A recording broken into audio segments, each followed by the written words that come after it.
Maintenant, pour mieux gérer votre santé, tout se passe dans l'espace. Dans l'espace, vous allez pouvoir ranger toutes vos informations médicales, échanger avec vos professionnels de santé et bientôt explorer de nouveaux autres services. Mais non, pas cet espace-là. Mon espace santé, le nouvel espace sécurisé dont chacun bénéficie désormais pour s'occuper de sa santé. Mon espace santé, vous avez la main sur votre santé. Bonjour à tous. Alors, je me présente, moi je suis Ella Gariani, je travaille au ministère de la Santé et au sein de la délégation du numérique en santé. Je vais vous en dire quelques mots par la suite et on va vous parler aujourd'hui de Mon Espace Santé, donc le nouveau service public pour gérer ces données de santé. Et la publicité que vous venez de voir, c'est celle qui est diffusée depuis la mi-février un peu partout sur les écrans. Aujourd'hui, on va avoir du coup une présentation à deux voix avec Thomas, Jean de l'assurance maladie. Et puis en cours de route, Gérard Raymond de France Asso Santé devrait nous rejoindre s'il arrive à trouver le site. Donc quelques mots peut-être pour fixer un peu le cadre de ce dont on va vous parler aujourd'hui.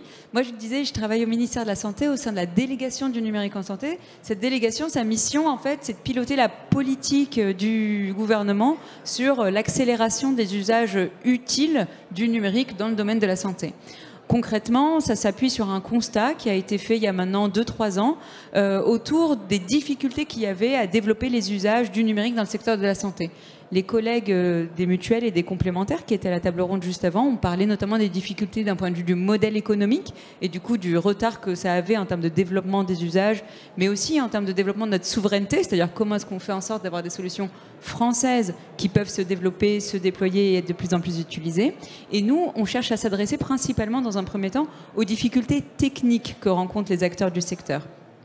Pour cela, on définit un cadre qui est la doctrine technique du numérique en santé. Ce cadre, il inclut aussi bien des enjeux qu'on va appeler d'interopérabilité. Comment est-ce qu'on fait en sorte de pouvoir échanger entre différents systèmes d'information qui interviennent dans le secteur de la santé.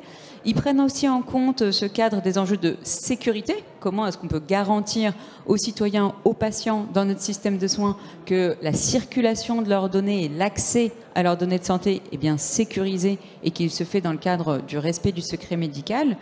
Tiens, Gérard. Et puis, le troisième pilier de cette stratégie, de cette doctrine technique, c'est aussi un cadre éthique qui permet de mettre de la transparence et un aspect collaboratif, participatif dans la construction de ces outils, ces services qu'on met à destination des acteurs de l'écosystème. Donc, cette stratégie, c'est celle que nous, on appelle de l'État-plateforme. C'est-à-dire qu'on considère que nous, notre rôle, en tant qu'acteur public, c'est de définir les règles, donner le cadre et mettre à disposition des acteurs de l'écosystème la base des services qui vont leur permettre d'identifier un professionnel de santé avec la carte CPS, la carte ICPS, d'identifier un patient avec l'INS de manière sécurisée et fiable. Ces services-là, on les met à disposition des acteurs de l'écosystème pour que eux, de leur côté, ils puissent développer des services à valeur ajoutée qui améliorent notre parcours de soins et notre santé de manière générale. Au cœur de cette stratégie d'État-plateforme qu'on met en place, eh bien, il y a une plateforme citoyenne, souveraine, sécurisée, qui est Mon Espace Santé. Mon Espace Santé, c'est vraiment un carnet de santé numérique à destination du grand public qui va être ouvert au fil de l'eau, de manière automatique, un peu comme l'était le carnet de santé papier à son époque. En fait, c'est un nouveau service public universel. On considère qu'aujourd'hui, en 2022, le service que nous, en tant qu'acteurs publics du secteur de la santé, on peut proposer à nos concitoyens, c'est un carnet de santé qui leur permet d'abord de gérer, stocker, mais aussi partager leurs données de santé avec les professionnels de santé qui les accompagnent. Donc, c'est ce qu'on va vous présenter dans le détail. Je vais passer la parole à Thomas qui, du coup, rentrera un peu dans la présentation des fonctionnalités. Et puis ensuite, on vous racontera comment est-ce qu'on a construit ce dispositif nouveau qui est lancé depuis la fin du mois de janvier. Bonjour à tous, donc Thomas Jean, effectivement je suis à l'assurance maladie, je suis responsable du département qui s'occupe de Mon Espace Santé et du dossier médical partagé, ce qu'on va voir c'est très lié. Et donc oui, on a commencé à l'assurance maladie en tant qu'opérateur de Mon Espace Santé à lancer ce carnet de santé numérique avec des idées fortes de coffre-fort numérique pour le patient, qu'il devienne acteur de sa santé et qu'il choisisse surtout comment il va partager ces informations avec les différents acteurs de la santé, son établissement de santé pour une admission, ses professionnels de santé, son kiné, son médecin traitant, hein, etc. Et donc, c'était vraiment très important pour nous de commencer à lancer un produit avec différentes briques. Et donc, c'est quoi mon espace santé concrètement? C'est aujourd'hui, si vous l'avez déjà activé, on va voir d'ailleurs plus tard comment vous pouvez l'activer très rapidement. En fait, on a deux grandes fonctionnalités qui sont la partie dossier médical, qui sont la partie mes documents de santé, qui est une reprise finalement du dossier médical partagé qui existait. Si vous avez aujourd'hui, avant, un dossier, un DMP ouvert, en fait, tous les documents vont être rapatriés dans ce dossier médical et va permettre des échanges de données avec les professionnels de santé. Et l'autre brique, qui est une nouveauté, c'est la messagerie citoyenne. La messagerie citoyenne, c'est une messagerie totalement sécurisée qui permet d'échanger avec ces professionnels de santé et ces établissements de santé. Donc c'est vraiment très important justement ce côté, je choisis, je sécurise ces échanges de données. On sait qu'il y a eu des pratiques, des usages qui sont développés. Et là, en fait, chaque citoyen, concrètement, avec son numéro de sécurité sociale, maintenant on appelle ça l'identifiant national de santé, puisqu'il y a plusieurs traits, va avoir une messagerie qui est propre, auquel un acteur de santé peut écrire de manière totalement sécurisée pour pouvoir échanger des documents et effectivement converser sur sa prise en charge. Et donc c'est un service effectivement qui va s'enrichir au fur et à mesure de son déploiement. Là, je vous ai présenté les deux premières briques. Et donc on a deux briques qui vont arriver très prochainement, qui sont l'agenda. Donc, vous voyez un agenda qui sera intégré dans mon espace santé qui permettra effectivement de gérer ses rendez-vous, mais aussi tous ces rappels de santé, ces conseils en santé, toute la partie prévention. Aujourd'hui, on a de plus en plus de protocoles très précis sur la prévention qui permettent, en fonction de données du patient, qui sont rien que l'âge et le sexe, permettent de cibler et donner de l'information dans cet espace sécurisé. Et le dernier point, un point important, une innovation en France qui est la partie catalogue de services.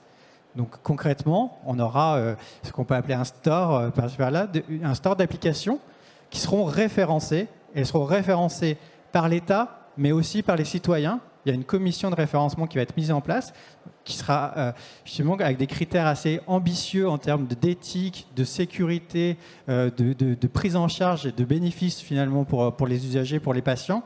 Et donc, les applications pourront intégrer ce catalogue de services et pourront soit être juste présente sur ce catalogue de services, soit demain échanger des informations ou des documents, par exemple des appareils connectés, on pense à des personnes ou des appareils qui mesurent la glycémie, par exemple dans la prise en charge du diabète, qui est très importante, qui permettra effectivement d'alimenter directement mon espace santé et du coup les professionnels de santé, si le patient est bien sûr d'accord et le décide, pourra effectivement accéder à ces informations pour faciliter la prise en charge.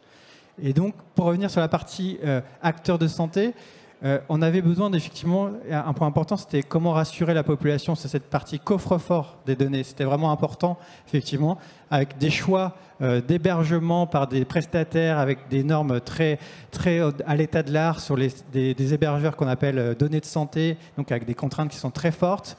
Des parties, effectivement, une partie consentement du patient, totalement intégré au sein de mon espace santé. Je choisis à qui je partage mes données. Je choisis qu'est-ce que je partage comme données, quels accès je vais donner à ces professionnels de santé. C'était vraiment très important pour avoir, la confiance des citoyens avec qui on a construit ce produit, mais aussi que ça soit au bénéfice des patients et que les professionnels puissent accéder aux différentes briques de prise en charge.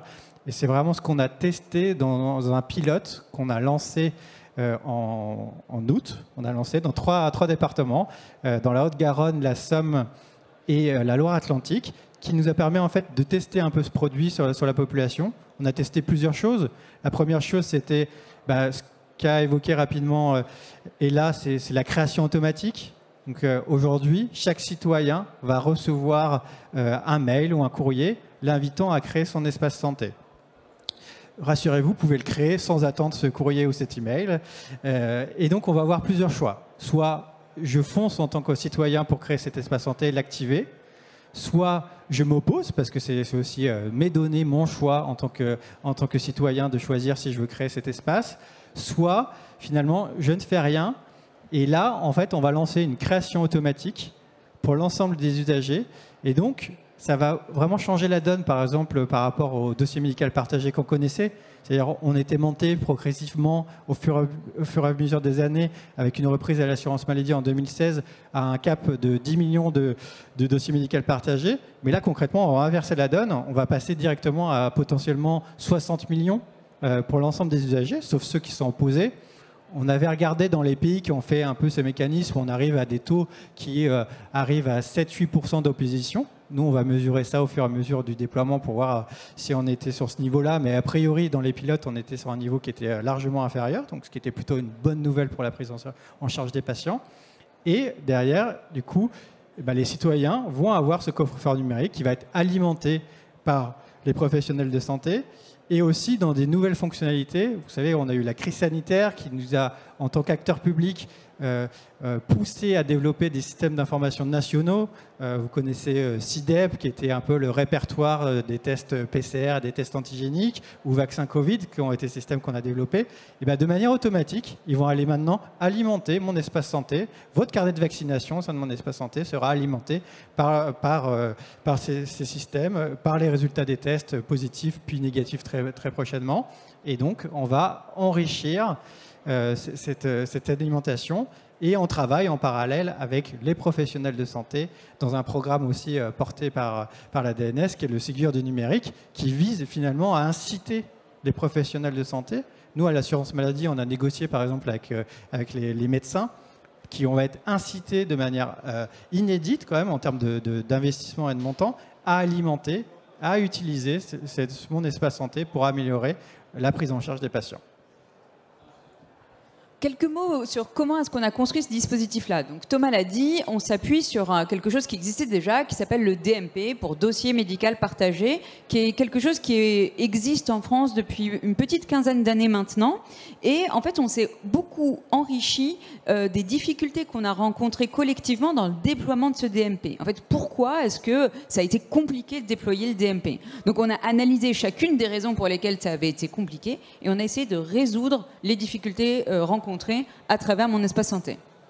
Un premier sujet, par exemple, c'est concrètement ce que disait Thomas, comment est-ce que les professionnels vont pouvoir alimenter automatiquement mon espace santé? Comment est-ce qu'on peut faire cette promesse aux citoyens qui vont récupérer systématiquement leurs résultats d'examen de biologie, leur ordonnance, leur compte rendu d'hospitalisation dans leur carnet de santé numérique, dans mon espace santé? Et bien pour ça, il y a un maillon de la chaîne qui est essentiel, qui sont les éditeurs de logiciels qui équipent les médecins dans leur cabinet, les hôpitaux, les laboratoires de biologie. Et donc, ce qu'on a fait dans le cadre du Ségur du numérique, et ça a vraiment été un des apprentissages de la crise Covid, c'est qu'on a réuni tous ces acteurs-là pour leur dire il faut maintenant qu'on fasse un effort collectivement, il faut que vos solutions, elles évoluent pour être du coup interopérables avec mon espace santé, ça veut dire qu'elles puissent pousser les données automatiquement dans mon espace santé pour que les gens y récupèrent enfin les données de santé qui les concernent. Et il va falloir que ça, on le déploie auprès de tous vos clients, à l'hôpital, en ville, dans le secteur médico-social. Cette enveloppe d'investissement, c'est 2 milliards d'euros, c'est un investissement historique, c'est un effort inédit que fait la puissance publique pour mettre à jour les logiciels qu'utilisent les professionnels de santé. Grosso modo, il faut se dire qu'on va mettre à jour tout le parc informatique des professionnels de santé, des établissements de santé, avec ce programme d'investissement. Et puis, dans ces modalités de mise en œuvre, il est assez inédit. Parce qu'en fait, on met en place un truc qui n'a jamais été fait avant, c'est que l'État achète pour le compte des acteurs de santé ces fameux logiciels à partir du moment où ils respectent des exigences techniques, de sécurité et d'interopérabilité. Et du coup, cette mise à jour des logiciels, là, on a commencé à l'entreprendre avec les acteurs de l'écosystème, avec les éditeurs qui choisissent de jouer le jeu, qui vont mettre à jour leurs logiciels pour qu'enfin, les professionnels de santé puissent très simplement, sans aucun temps médical perdu, entre guillemets, envoyer les documents de santé aux patients. Et donc, petit à petit, on verra chacun d'entre nous notre carnet de santé dans Mon Espace Santé se remplir avec nos documents à jour et nos documents utiles, importants. Importants si on est pris en charge dans le cas d'une urgence, par exemple, où du coup le professionnel qui nous prend en charge il va pouvoir retrouver notre historique de santé. Et aussi important si on change de médecin, si on déménage, si on a envie de partager nos documents de santé avec les professionnels qui nous accompagnent. Ça a été un des premiers leviers qu'on a activé dans le cadre de la mise en œuvre de Mon Espace Santé. Et c'est quelque chose qui va se déployer jusqu'à, je dirais, 2025. Et donc, petit à petit, on va avoir de plus en plus d'éditeurs qui sont en capacité de pousser ces documents systématiquement dans Mon Espace Santé. Thomas en a parlé, on a aussi ce mécanisme d'opt-out, ce nouveau principe qui consiste à dire que Mon Espace Santé, c'est un carnet de santé souverain, public, sécurisé pour l'ensemble de nos citoyens. Ça, c'est vraiment hyper important qu'on ait mis en place ce dispositif-là, parce que sans ça, en fait, le sujet aurait été pris par des acteurs privés, voire internationaux. C'est-à-dire que, grosso modo, comme dans tous les autres secteurs de la mobilité, dans tous les autres secteurs, on va dire, où il y a une puissance publique qui intervient, on aurait pris le risque de faire en sorte que nos données deviennent des commodités. C'est-à-dire que des acteurs du privé se positionnent sur le secteur, qu'ils hébergent les données quelque part en Californie et que concrètement, nous, collectivement, en tant que société, on n'ait plus aucun recours possible pour garantir que ce soit bien les citoyens qui aient la main sur leurs données de santé. Donc là, il en va vraiment d'un enjeu de souveraineté. Quelque part, c'est maintenant ou jamais. Et si on ne réussit pas avec Mon Espace Santé, très concrètement, des acteurs privés, voire internationaux, le feront pour nous et mettront à disposition de manière peut-être gratuite au début, puis petit à petit avec des modèles économiques associés, des services autour de la gestion des données de santé. Donc il en va vraiment de notre, on va dire, projet de société sur ce que l'on croit devoir être la politique citoyenne de gestion de ces données, qu'on réussisse collectivement ce challenge autour de Mon Espace Santé. Quand on parle de cette politique citoyenne, nous, on l'incarne de manière hyper concrète à chaque instant. Donc, avec Gérard aujourd'hui qui va nous donner son point de vue, lui, en tant qu'association de patients. Mais vraiment, au jour le jour et depuis le démarrage du projet, on a vachement construit ce dispositif en concertation avec les associations de patients, mais aussi avec les citoyens en direct. Que ce soit en faisant des tests utilisateurs qui nous ont permis d'améliorer l'ergonomie, l'explication du service, mais aussi avec un comité citoyen qu'on a mis en place à la fin de l'année dernière, où on a réuni 35 personnes qui venaient des 4 coins de la France avec des niveaux d'éducation, de formation, d'origine géographique, d'âge, de genre complètement différents pour mettre en débat ces mécanismes de gestion des données de santé à la main des citoyens. Et on a posé plein de questions et on a débattu pendant 3 week-ends pour arriver au final à avoir une position qui était des recommandations de ce comité citoyen qui nous était adressé à nous, acteurs publics et État et assurance maladie, pour construire ce dispositif. Pour du coup donner les bonnes garanties aux citoyens que ce dispositif-là, il leur sera utile, mais aussi qu'il soit d'un bon niveau de confiance. Donc, ce rapport-là, il est par ailleurs public, on pourra vous adresser le lien, mais c'est aussi une manière pour nous de construire un peu ces politiques publiques différemment, de les faire directement en concertation avec les personnes concernées. Et enfin, un dernier truc un peu inédit aussi dans le pilotage de tous ces dispositifs-là, c'est qu'on le fait vraiment main dans la main avec l'assurance maladie. Ministère et assurance maladie, avec la force de frappe d'assurance maladie, le réseau des CEPAM sur le terrain qui peuvent avoir une relation de proximité avec les médecins, avec les établissements de santé, avec les associations de patients aussi localement, avec les représentants des usagers, et nous, au ministère, avec les leviers de financement, les leviers de coercition, les leviers réglementaires aussi, pour petit à petit rendre obligatoire le respect d'un certain nombre de règles qui ont vocation à faire en sorte qu'on ait tous confiance dans le dispositif des usages du numérique en santé, et dans leur caractère aussi éthique. Et du coup, ce binôme-là, sur ce produit, il marche vraiment main dans la main pour faire en sorte que ce service citoyen, ouvert à tous, universel, fonctionne. Et un dernier mot sur cette mécanique un peu de participation, on va dire citoyenne à la construction du service.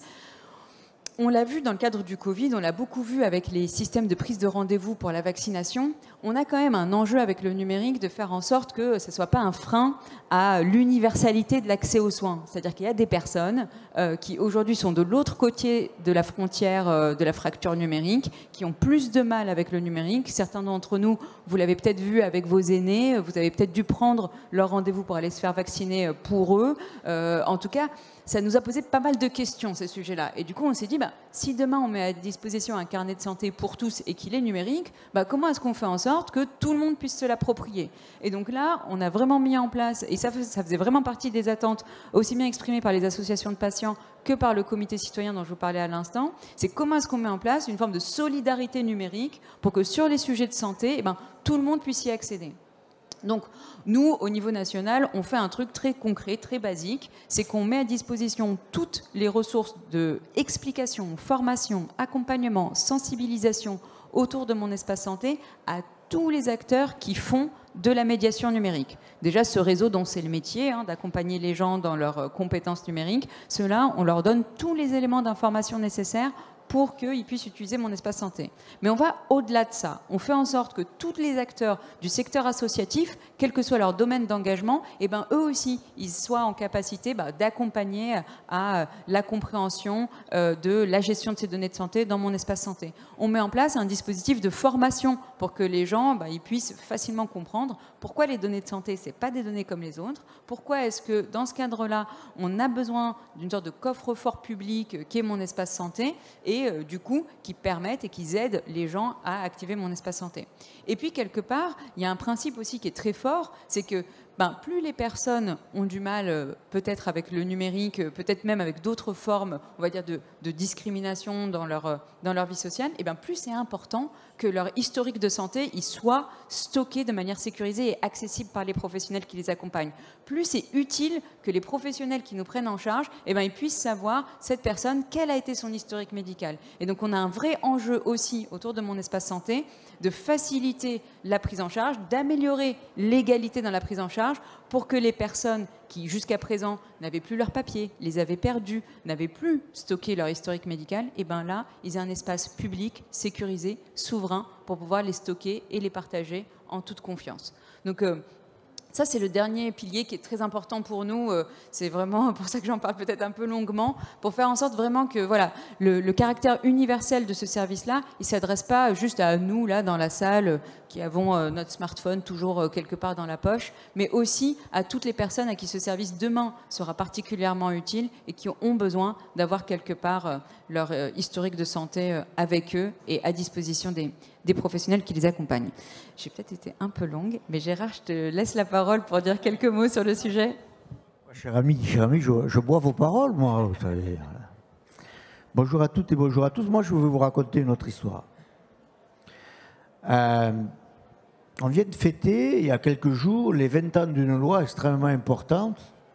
Le 4 mars 2002, l'Assemblée nationale et le Sénat votaient quasiment à l'unanimité une loi qui s'appelle la loi des droits des patients.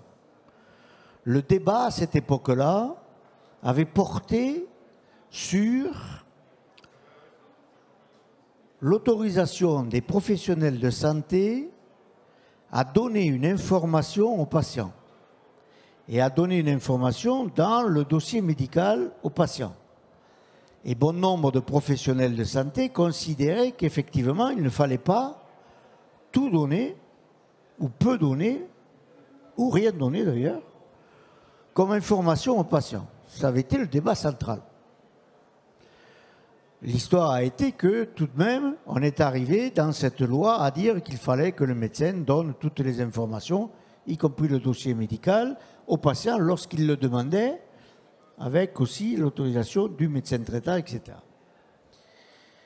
Ce qu'on vous propose aujourd'hui, et lorsqu'on s'interroge pourquoi le DMP, P, personnel, partagé, souvent perdu, ça vous plaît, je le fais.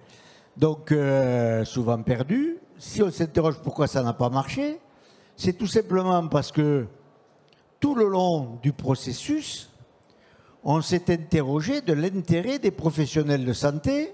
On a interrogé les professionnels de santé. On n'a jamais rien demandé aux patients. entité négligeable. Pas intéressant. Pour la première fois depuis quelques années, dans le cadre de la stratégie du numérique en santé, on a été dans le cadre d'une véritable participation, confrontation, co-construction de ce nouvel outil. Mon espace santé m'appartient, c'est mon coffre-fort que l'État et l'assurance maladie m'offrent. J'y mettrai ce que je voudrais dedans, même rien si je veux, mais j'aurai mon coffre-fort. J'y mettrai ce que je voudrais dedans et j'autoriserai les médecins à aller regarder ce que je voudrais. D'abord, j'autoriserai les médecins ce que je choisirais et avoir tout ou partie de mes données. Vous voyez qu'en 20 ans, on a totalement transformé l'état d'esprit. Ce n'est plus les médecins qui décident de donner une information au patient, c'est maintenant le patient qui va décider de donner une information au médecin. Ah, quelle révolution! Vous ne pouvez pas savoir le bonheur que nous avons, nous, association de patients et responsables, pour effectivement être arrivés à ça. Alors vous êtes jeune, vous n'avez pas connu ce genre de débat et de confrontation qu'on a pu avoir, y compris avec les institutions, y compris avec les professionnels de santé, mais c'était une véritable victoire aujourd'hui de démocratie en santé, de participation et de reconnaissance citoyenne de votre part. Donc c'est extrêmement important ce qui se passe à l'heure actuelle dans le cadre de mon espace santé. C'est certainement une des premières consécrations de cette loi d'il y a 20 ans du droit des usagers, des droits des patients. Et je ne peux que m'en féliciter. Donc on voit bien qu'aujourd'hui, la tendance est renversée. Toute la construction a été faite sur les attentes et les besoins des usagers de la santé, des citoyens, des associations structurées, mais aussi des citoyens dans le cadre de comités citoyens. Donc aujourd'hui, nous avons monté le projet, nous avons monté l'outil, il est là, il est prêt, il a été testé. Le défi, et ça a été dit, le défi est aujourd'hui à ce que 66 millions d'usagers s'en saisissent et deviennent acteurs de leur propre santé. Ça, c'est un vrai défi. Et effectivement, avec l'ensemble des institutions, que ce soit l'assurance maladie, avec les CEPAM, mais bien d'autres, nous souhaitons, y compris les associations de patients, nous souhaitons effectivement apporter notre contribution, d'abord à la formation, que ce soit d'ambassadeurs ou de correspondants ou d'accompagnants dans le cadre de nos missions associatives, de les former à l'initiation au numérique en santé et à mon espace santé pour transmettre effectivement ces informations-là, cet accompagnement-là, cette sensibilisation-là à l'ensemble de la population. Le aller vers aujourd'hui, qui a été mis en exergue au moment effectivement de la pandémie Covid sur la vaccination, ben le aller vers doit se poursuivre, doit s'intensifier aujourd'hui pour accompagner l'ensemble de la population à se saisir de ce nouvel outil qui lui appartient, qui est à elle et qui va lui permettre d'être véritablement actrice de sa santé. Ça, c'est extrêmement important. Donc ce défi, nous l'avons tous devant nous aujourd'hui. Nous n'avons pas le droit de le manquer parce que, comme l'a dit Ella, c'est notre dernière chance de créer un véritable système français avec l'éthique française dans un cadre d'un système de santé français fondé sur des valeurs de solidarité, de répartition, de transparence, de participation, des valeurs humanistes. Si nous ne sommes pas capables aujourd'hui de réussir cela, eh bien, d'autres le feront à notre place et notre santé sera en fonction de l'épaisseur de notre portefeuille. Donc, et les données de santé serviront certainement à autre chose qu'à faire de la recherche plus humaniste et plus proche de la santé de nos concitoyens. Donc, cette chance-là, nous l'avons aujourd'hui, il nous faut la saisir, il nous faut la porter. Les associations, avec leurs points de vigilance, qui sont sur la sécurité, sur effectivement le droit à l'oubli, à la transmission d'informations, etc., c'est important, mais ont été dans l'ensemble toutes très proactives. Et on le voit bien, chaque fois qu'on fait des sondages ou des interrogations auprès de l'ensemble de nos communautés de patients ou d'usagers de la santé, on voit bien l'appétence pour ces nouveaux outils.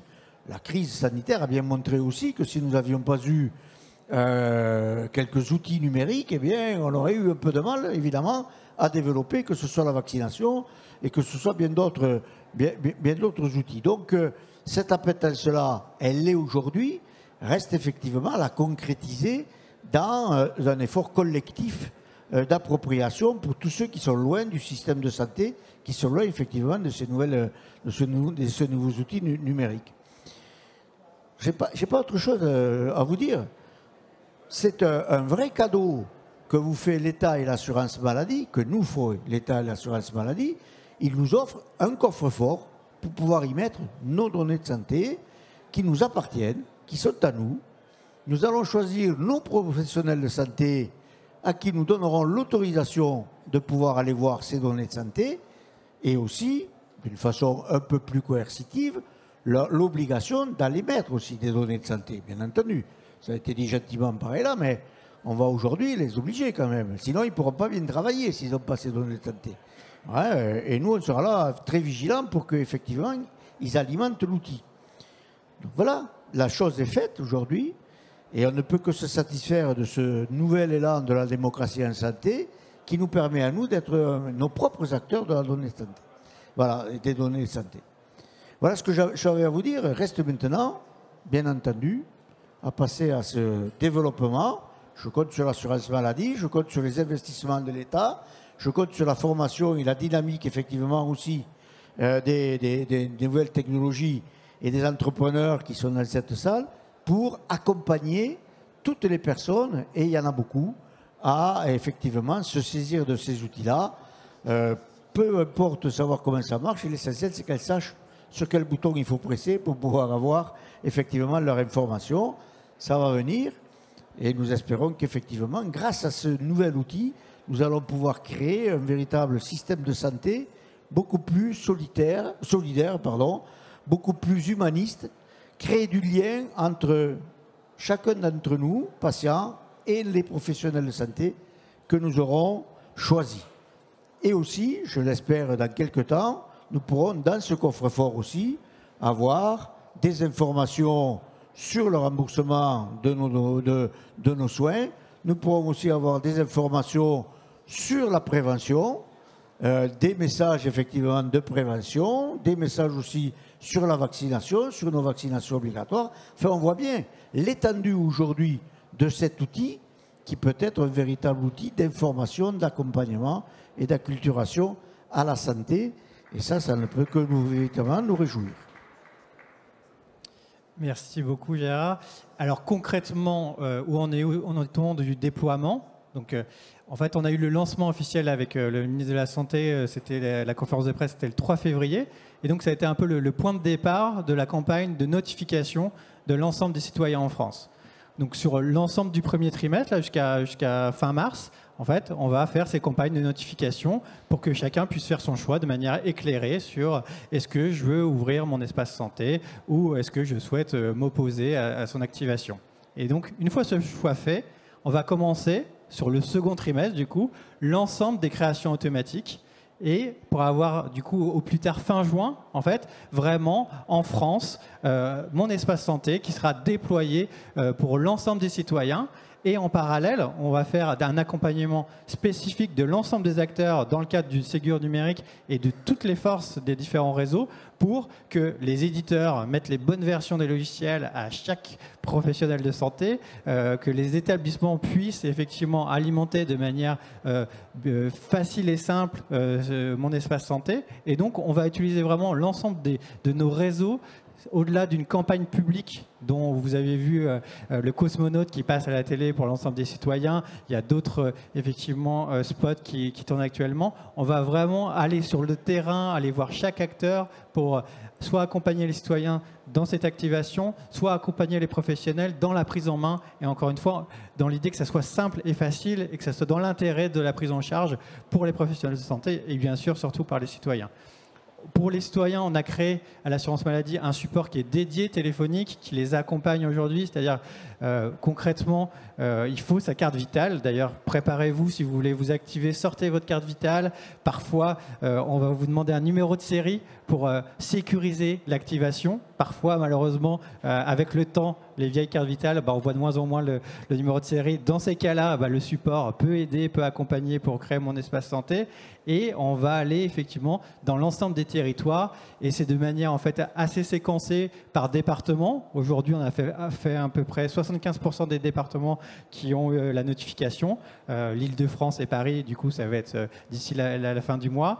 Et après, on va effectivement développer l'accompagnement, non pas de l'activation, mais vraiment de l'usage, parce que c'est vraiment ça l'enjeu qu'on a, c'est que ça soit utile et utilisé par l'ensemble des acteurs sur le terrain. Et donc pour finir cette petite présentation, avant de passer aux questions, on voulait vous diffuser un petit spot justement qui vous présente comment activer mon espace santé. Et si vous avez votre carte vitale, et puis pour les plus longs d'entre vous, 5 minutes de votre temps, alors vous pourrez activer mon espace santé. Ou sinon, dans le salon, on a des hôtesses qui sont là pour vous accompagner, pour vous aider à faire cette activation de mon espace santé.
Du coup, effectivement, il y a plusieurs stands à plusieurs endroits sur le salon si vous voulez avoir de l'aide pour activer, notamment par exemple si vous n'avez pas le numéro de série de la carte vitale qui s'est effacé sur le côté. En gros, ce dispositif-là, pareil, on l'a pas mal testé. On a eu pas mal de retours utilisateurs pour le fluidifier au fil de l'eau. Donc pareil, si vous le testez et que vous avez des retours à nous faire, n'hésitez pas. Thomas et moi, on est là pour ça. Est-ce qu'il y a des questions dans la salle? Et je vais vous donner mon micro.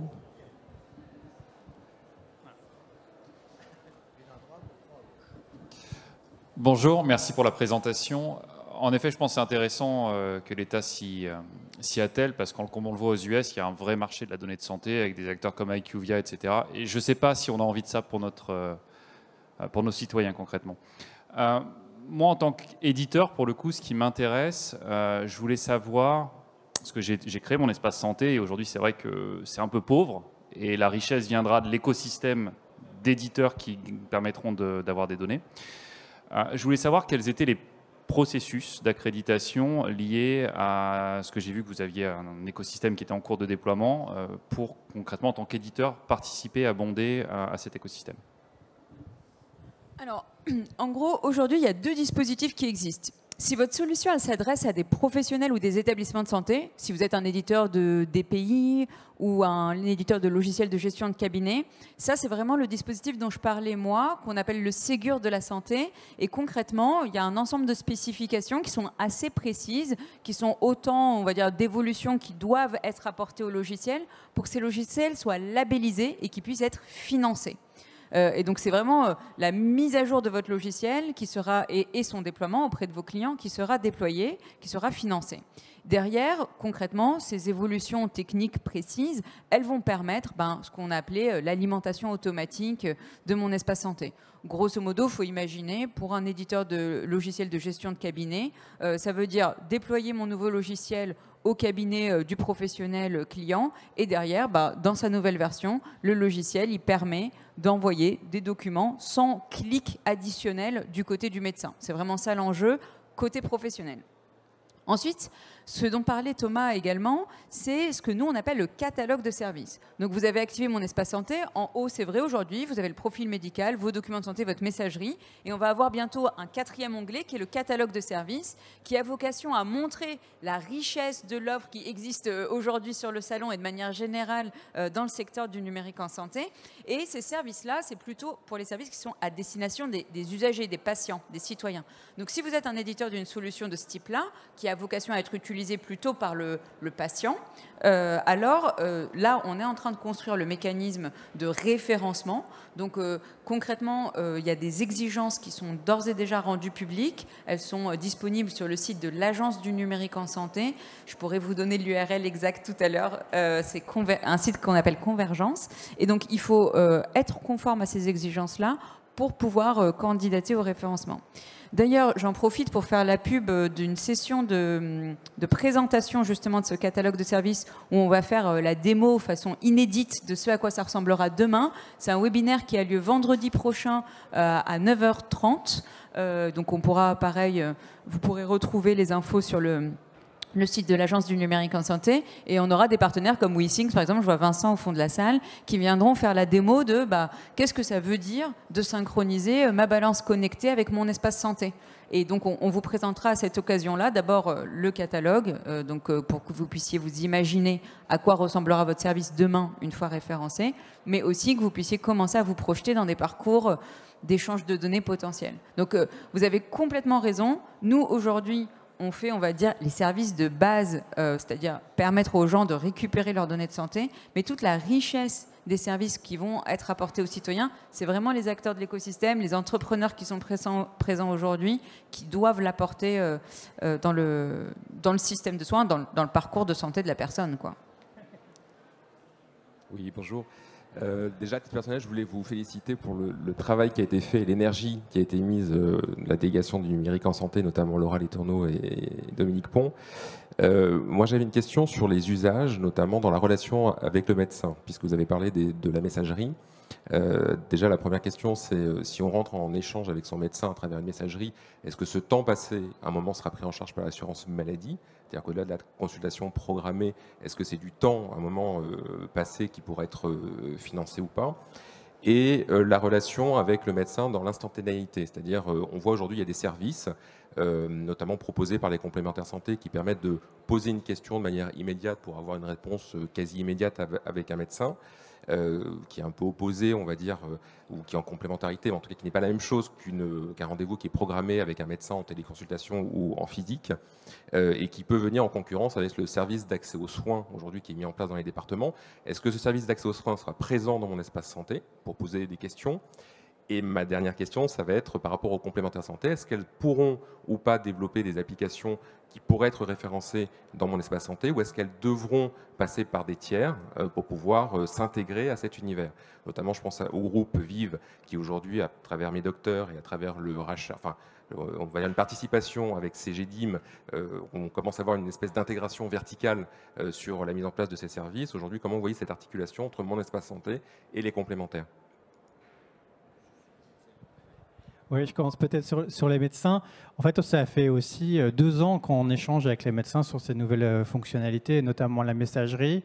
Il y avait un prérequis pour les médecins, effectivement, c'est que ce n'est pas une messagerie d'urgence. Ça, c'est clair, c'est dans les conditions générales d'utilisation. Que c'est eux qui sont à l'initiative de la conversation aussi. Aujourd'hui, en tant que citoyen, finalement, je peux échanger à condition que mon professionnel de santé a créé la conversation et lancé les échanges. Il peut mettre un terme à cette conversation. À ce stade, on a fait toute une négociation en juillet dernier sur la partie numérique. On n'a pas mis de rémunération sur cette partie messagerie. Néanmoins, il y a des incitations, comme je dis, qui sont importantes sur la partie plutôt création du volet de synthèse médicale pour les patients notamment qui sont en affection longue durée, sur la partie échange de documents, sur la partie justement consultation et justement utilisation de ces messageries, mais plutôt dans une utilisation globale de la messagerie qu'une rémunération spécifique d'un acte qui pourrait effectivement être considéré comme de la téléexpertise potentiellement demain. Donc Ce n'est pas un sujet qui a été rémunéré aujourd'hui. Néanmoins, ça peut aussi des sujets qui seront échangés dans le cadre de la nouvelle convention médicale qu'on va négocier en juin 2023. En tout cas, voilà, c'est un travail qu'on fait en continu avec les médecins. Sur la partie complémentaire santé, peut-être, en fait, justement, ce catalogue de services, il a vraiment vocation à avoir des services utiles aux usagers. Et de plus en plus de complémentaires ont développé des services justement sur la prise en charge de certaines pathologies. L'assurance maladie aussi a fait des choses par exemple sur ActiveDo qui sont du service aux usagers. Ce type d'application a vocation, sans problème, à condition de respecter justement l'ensemble des critères de référencement, d'éthique, de sécurité et j'en passe, à rentrer dans le catalogue de services. Par contre, aujourd'hui, sur on va dire des fonctions plus basiques de complémentaires de santé sur la partie prise en charge, remboursement, ce n'est pas ce type d'application qu'on vise dans le catalogue de services, c'est vraiment des applications qui rendent service à l'usager dans le cadre d'une prise en charge. Juste un petit sujet sur la messagerie. Nous, on savait que les médecins, les professionnels de santé en établissement ou en ville, ils avaient déjà commencé à utiliser leur boîte mail pour échanger avec leurs patients. On l'a vu depuis des années. Et là, avec la crise Covid et les confinements, ça s'est vraiment démultiplié. Donc, on a vu des médecins commencer à échanger avec leurs patients, surtout ceux qui suivent de façon rapprochée, sur Gmail, WhatsApp, sur des services de messagerie gratuits, dont le modèle économique est basé sur l'exploitation des données qu'ils font transiter, ce qui n'est pas vraiment safe pour le médecin lui-même. C'est-à-dire qu'il ne respecte pas là son engagement déontologique de confidentialité.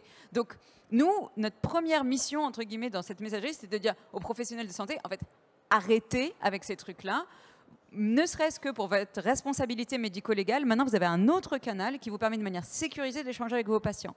Et c'est une façon, du coup, pour nous, de sensibiliser les patients sur le fait que, comme on a une application bancaire dans notre, avec une messagerie pour gérer nos aspects bancaires, assurance, etc., vos données de santé, c'est exactement le même niveau de sensibilité. Et donc, vous avez une messagerie spécifique pour échanger avec vos professionnels de santé. Donc ça, c'est vraiment la première vision, la version numéro 1 de la messagerie. Elle permet déjà de faire ça. Et puis ensuite, comme le disait Thomas, elle évoluera au fil de l'eau. Et les usages, ce sera aussi ce qui émerge de l'appropriation qui en est faite par les professionnels de santé. Oui, il y a encore du travail à vous convaincre, hein. Il y a 8 jours, à Santé Campus, un représentant d'un candidat, d'une candidate à l'élection présidentielle, professeur en médecine, nous expliquait que toutes ces messageries sécurisées, ça le barbait un petit peu, mon espace santé, pas terrible. Que lui, quand il avait un dossier, il le photographiait, il l'envoyait évidemment à ses collègues et aux patients, et que ça marchait très bien. Donc il y a encore un peu de boulot, mais on va s'y atteler à vous imposer effectivement ces messageries sécurisées pour sécuriser l'ensemble de ces données. Il y a des témoins, hein. Je n'invente pas. Merci à tous. Et donc, si vous avez des questions, on est sur le bord de la scène.